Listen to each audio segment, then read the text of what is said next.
Good morning, everyone. Our lesson for today is lesson 12. It's about accounting cycle for a merchandising business. So last meeting, natakal natin yung accounting cycle for service business. Pero ngayon, dadako na tayo doon sa merchandising business. So, pinag-aralan natin nung nakaraan kung ano din yung pinagkaiba ng service at saka merchandising business. So, I hope na alam niyo na po iyan. So, learning objectives. So content standards. So the learners demonstrate an understanding of the accounting cycle of a merchandising business to include the following. Journalizing of transaction using the general and special journals, namely sales, purchase, cash receipts, and cash payment journals. Posting to the general ledger and subsidiary ledgers. Preparation of trial balance. Adjusting entries to include prepayments, accrual, and deferral. Worksheet preparation. Completing the accounting cycle of a merchandising business. So performance standards, the learner shall be able to prepare journal entries, post to the ledger, prepare the trial balance, worksheet, and adjusting entries, and complete the accounting cycle of a merchandising business. Learning competencies, the learner shall be able to describe the nature of transactions in a merchandising business, record transactions of a merchandising business in the general and special journals, post-transaction in general and subsidiary ledgers, prepare a trial balance, prepare adjusting entries, complete the accounting cycle of a merchandising business, and prepare the statement of cost of goods sold and gross profit. So specific learning outcomes. At the end of this lesson, the learners will be able to describe the nature of a merchandising business and give examples. Record transaction of a merchandising business in general and special journals. Discuss the importance and use of a trial balance. Prepare the adjusting entries. Understand the accounting cycle of a merchandising business. Prepare the statement of cost of goods sold and gross profit. So, nature and example of merchandising company. So a merchandising company is an enterprise that buys and sells goods to earn a profit. So merchandise, what is merchandise? When we say merchandise, it refers to goods that are held for sale to customers in the normal course of business. These include goods held for resale, for example, candles, canned goods, noodles sold at grocery stores, juice biscuits sold in a grocery store, medicine sold in a pharmacy. If a grocery store decides to sell an old computer used in the office, this will be that the merchandise because the grocery stores do not normally sell computers and the store is simply selling off old office equipment. But a computer would be merchandise for a computer store who resells computer units. Merchandise from one firm may be a fixed asset or property and equipment for another. In another example, a pharmacy decided to sell the table used in their display area. This table is not merchandise of a pharmacy. However, to a retail furniture store, a table is a merchandise because the business of a furniture store involves the buying and selling of tables. A merchandiser's primary source of revenue is sales revenue or sales. Expenses for a merchandising company are divided into two categories.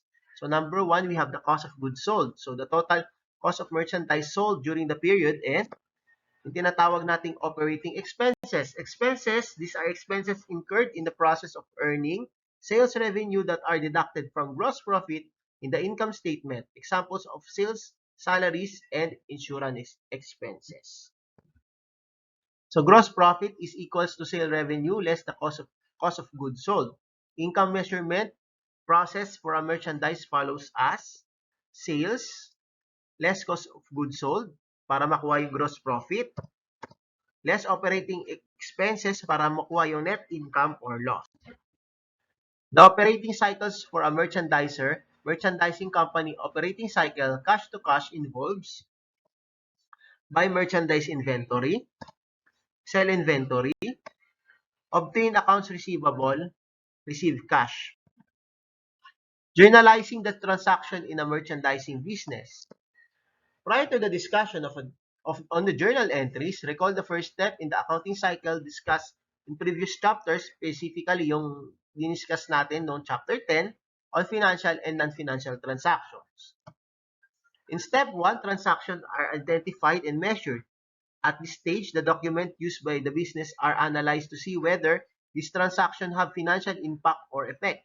Recall the rule that only financial transactions are recorded and that amount can be measured.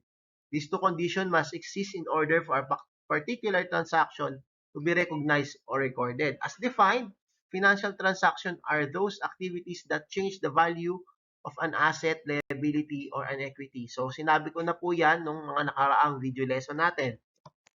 Step 2 is the preparation of journal entries or tinatawag natin journalization. A merchandising company may use special and general journals to record its transactions. Special journals. Some businesses encounter voluminous quantities of similar and recurring transactions, which may create congestion if these transactions are recorded repeatedly in a single day or monthly in a general journal. The use of special journal will eliminate this problem. So sinabi ko na nga nung nakaraan to, 'di ba? So may mga paulit-ulit ng account na nag-a-appear sa ating journal. So kung paulit-ulit yan nag-a-appear, so kailangan natin gumawa ng tinatawag nating special journals. So the following are the commonly used special journals. So alam nyo naman na ito dahil na-discuss na to sa mga prior video lessons. So number 1, we have the cash receipt journal used to record all cash that had been received. Pangalawa, yung cash disbursement journal. So it used to record all transactions involving cash payments. Pangatlo, sales journal or sales on account journal, used to record all sales on credit or on account. So pang-apat, we have the purchase journal or purchase on account journal. It is used to record all purchases of inventory on credit or on account. So inventory systems. Maintaining inventory system is a unique setup in a merchandising business. There are two methods of accounting for inventory, namely perpetual inventory system and periodic inventory system. So merchandising entities may use either of the following inventory systems. So yung perpetual system. So when we say perpetual system, detailed records of the cost of each item are maintained, and the cost of each item is sold is determined from the records when the sale occurs. For example, a car dealership has a separate inventory records for each vehicle. So record purchase of inventory. So ito yung mga ano nito. So record revenue and record cost of goods sold when the item is sold. At the end of the period, the entry is needed except to adjust inventory for losses, etc. So periodic system. When we say periodic system, cost of goods sold is determined only at the end of the accounting period. This system involves record purchase of inventory, record revenue only when the item is sold. At the end of the period, you must compute for the cost of goods sold or COG. So how to compute for the cost of goods sold or COGS? So determine the cost of goods on hand at the beginning of the accounting period or BI. Pangalawa, add it to the cost of goods purchased.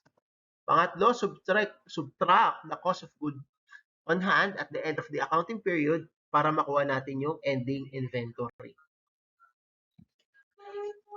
Ending inventory or EI illustrated as follows.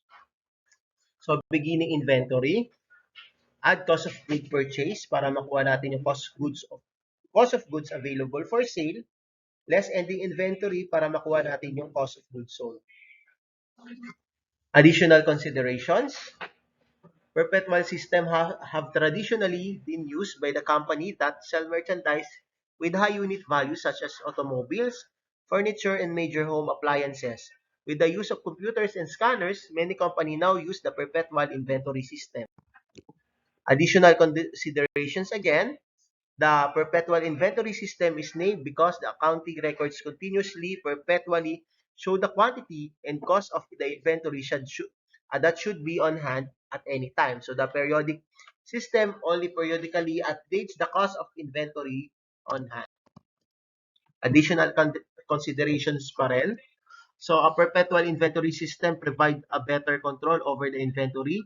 than a periodic inventory.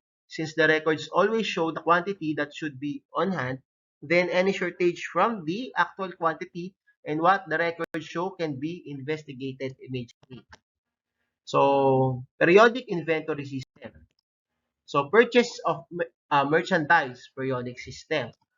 So, when the merchandise is purchases for sale to customers, the account purchases is debited to the cost of goods purchased. Like sales, purchases may be paid for cash or on account or credit. The purchases is normally recorded by the purchaser when the goods are received from the seller. Each credit purchase should be supported by a purchase invoice. A purchase invoice received by the buyer is actually a sales invoice or a charge invoice prepared by the supplier or vendor. To illustrate, so Magaling Computer Store started its operation on January 2, 2016. The store is located at Sikat Mall in Bicol. The owner invested 500,000 to start the business. On January 3, 2016, Magaling purchased 20 units of computers on account for 10,000 pesos each. Upon the delivery of the units, the supplier Delta Incorporated issued a charge invoice number 145 to Magaling.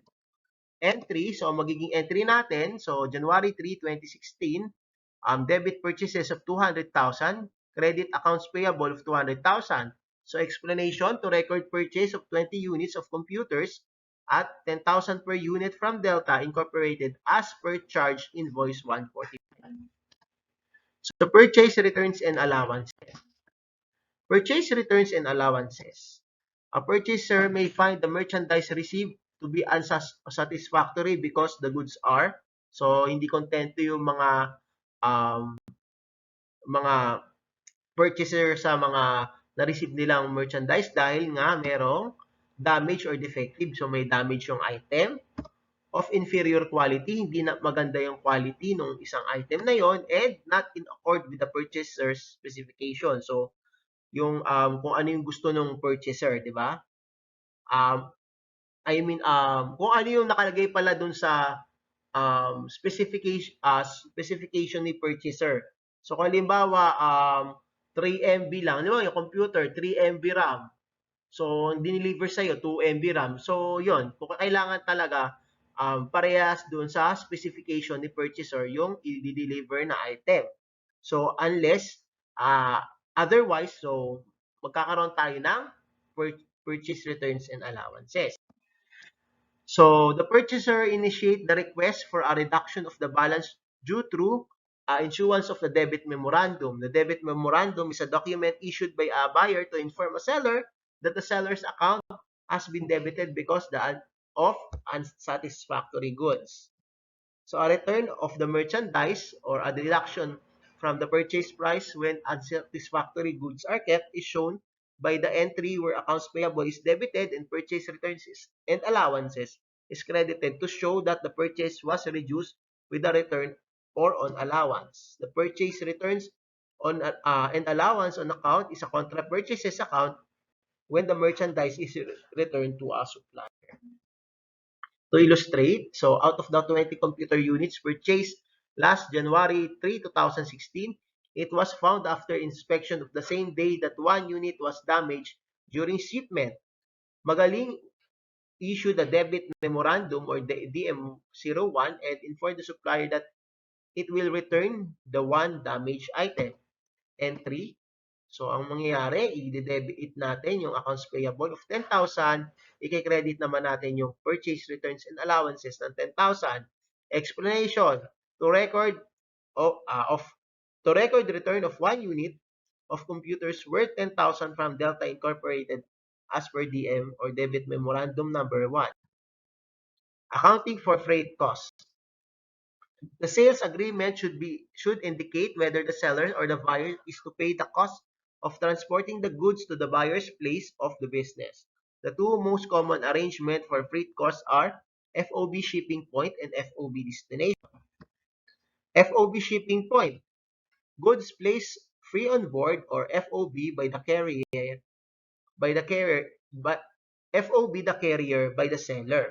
So next, buyer pays freight cost. Okay, so ang buyer ang nagbabayad ng freight cost. Freight in is debited when the buyer pays freight.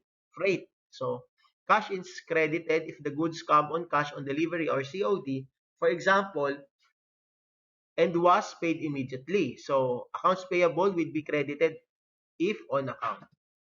Ownership over the good is transferred to the buyer once it is out of the premises of the seller. So, FOB destination, paano naman to? So, goods placed free on board at buyer's business. Seller pays freight cost. Delivery expense is debited if the seller pays freight on outgoing merchandise to buyer. This is an operating expense to the seller. Ownership of the goods is transferred to the buyer once the goods are delivered and received by the buyer. So, to illustrate, so assume that the supplier of Magaling is based in Manila. In order to bring the 20 computers unit to Bicol, it will cost 3,000 to deliver the goods. So, in the terms FOB shipping point, the entry to record assuming Magaling paid the common carrier in cash on January 4, 2016 is debit freight in of 3,000 and credit cash of 3,000. So, explanation, to record freight cost for the purchase of 20 units of computers. So, if the terms is FOB destination, no entry is recorded in the books of Magaling. The 3,000 will be paid by the seller, in this case, Delta Incorporated. Purchase discounts. Credit terms specify the amount of cash, discount, and time period during which a discount is offered may permit the buyer to claim a cash discount for the prompt payment of a balance due. If the credit terms show 2/10 and over 30, means a 2% discount is given if paid within 10 days, called the discount period. Otherwise, the invoice is due in 30 days. The buyer calls this discount as a purchase discount. So a purchase discount is normally based on the invoice cost less returns and allowances. So to illustrate, the credit terms for the purchase of 20 computer units, total cost 200,000, is 2/10 and over 30.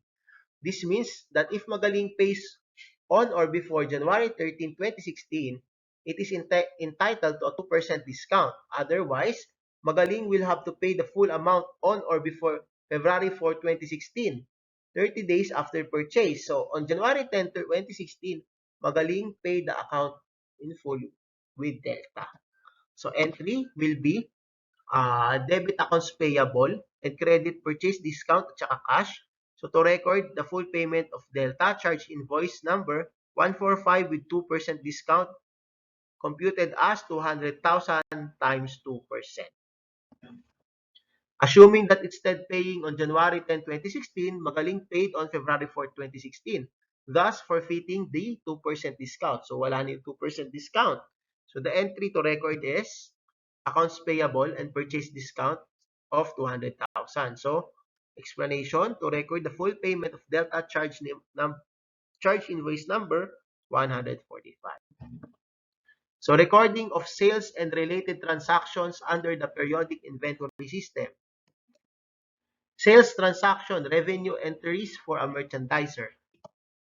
Revenues are reported when earned in accordance with the revenue recognition principle. And in a merchandising company, revenues are earned when the goods are transferred from seller to buyer.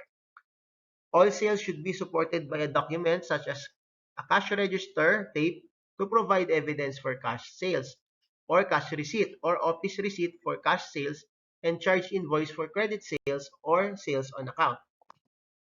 One entry is made with each sale.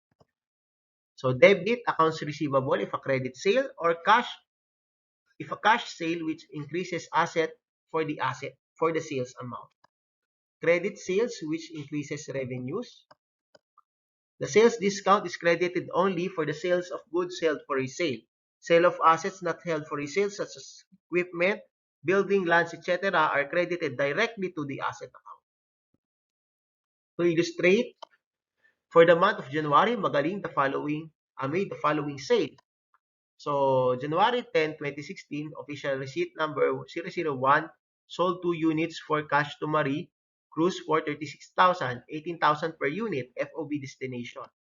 So next, January 15, 2016, charge invoice number 001 sold 5 units on account to Rafael Reyes for 97,500, 19,000 19,500 per unit with turns 3/10 and over 30 FOB shipping point.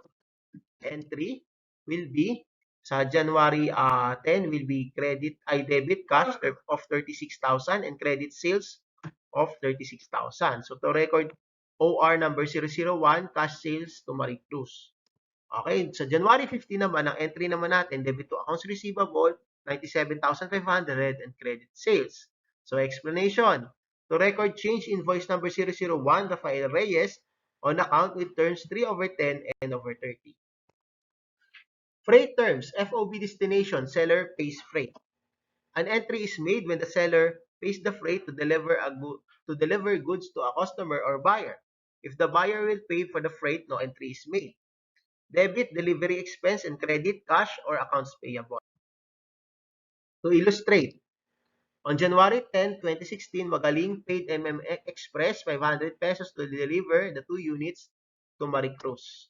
So, ang naging entry natin, delivery expense, debit of 500 and credit cash of 500. Explanation to record full payment of Delta charge invoice number 145. Take note that no entry will be made regarding to the sale to Rafael Reyes since the term is FOB shipping point. So sales return and allowances. So sales return result when customers are dissatisfied with the merchandise and are allowed to return the goods to the seller for a credit or a refund. Sales allowances result when the customer are dissatisfied and the sellers allows a deduction from the selling price. To grant a return or allowance, the seller prepares a credit memorandum to inform the customer that a credit has been made to the customer's accounts receivable. Sales return and allowances is a contra revenue account to the sales account. A contra account is as a reduction to a particular account. A contra account is used instead of debiting sales to disclose the amount of sales returns and allowances in the account. This information is important to management as excessive returns and allowances suggest an inferior merchandise, inefficiency in filing orders, errors in billing customers, and mistake in delivery or shipment of goods. The normal balance of the sales returns and allowance is a debit. One entry is made which each sales return and allowance. So the entry to record the sale return or allowance. So the entry to record the sales return or allowance is debit sales return and allowance which decreases revenue for the amount of the sale. Credit accounts receivable if a credit sale or cash if a cash sale which decreases assets. So to illustrate, so on January 16, 2016, Rafael Reyes returned 1 units of the computer purchased last January 15, 2016 under charge invoice 001. The unit returned was in good condition. However, Rafael Reyes returned the unit because it is 1 unit more than what they need. The return was approved and accepted by Magaling. The price will be deducted from the account of Rafael Reyes. So entry will be debit sales returns and allowances of 19,500 and credit accounts receivable of 19,500. Explanation to record the return of 1 unit of computers from Rafael Reyes under charge invoice 001. Sales discounts. A sale discount is the offer of a cash discount to encourage customers to pay the balance at an earlier date. An example of a discount term is commonly expressed as 2/10 and over 30, which means that the customer is given 2% discount if the payment is made within 10 days. After 10 days, there are no discount and the balance is due in 30 days. So sales discount is a contra revenue account with a normal debit. To illustrate, assume that Magaling purchased on cash 5 units of computers at 10,000 pesos per unit from a supplier on January 17, 2016. This unit was subsequently sold to June Cruz on January 18, 2016 under the charge invoice number 002 amounting to 90,000, 18,000 pesos per unit with terms of 2/10 and over 30 FOB shipping point on January 23, 2016 paid the said account in full. So the entry will be January 17, 2016, debit purchases and credit cash of 50,000. So explanation to record purchase on cash 5 units of computers. So on January 18, 2016, debit natin yung accounts receivable and credit sales of 90,000. So to record sales on account under charge invoice number 002 to June cruise with terms 2/10 on over 30. So on January 23, 2016, so debit cash 88,200, sales discount of 1,800, and credit to accounts receivable of 90,000. So explanation to record the collection of accounts receivable from of net of 2% sales discount. So what if June Cruise paid the account on January 30, 2016 instead of January 23, 2016? The entry will be so debit cash 90,000 and credit accounts receivable of 90,000 to record collection of accounts receivable from June Cruise. So determining the cost of goods sold under the periodic inventory system. So the cost of goods sold under the periodic inventory system is determined at the end of the period, monthly or yearly, by a short computation as follows. So cost of goods sold, so merchandise inventory beginning, then purchases, less purchase returns and allowances, purchase discounts, net para makuha natin yung net purchases. Add natin yung freight in on cost of good purchase. So, para makuha natin yung cost of goods available for sale. Then, merchandise inventory ending para makuha natin yung cost of goods sold. In a periodic inventory system, a separate ledger accounts are maintained for various items composing the cost of goods sold: purchases, purchase returns and allowances, freight in, and purchase discount. At the end of the accounting period, a physical count of inventory is necessary to establish the ending balance of the inventory. So, doon na po natatapos yung ating discussion, and God bless sa inyong lahat.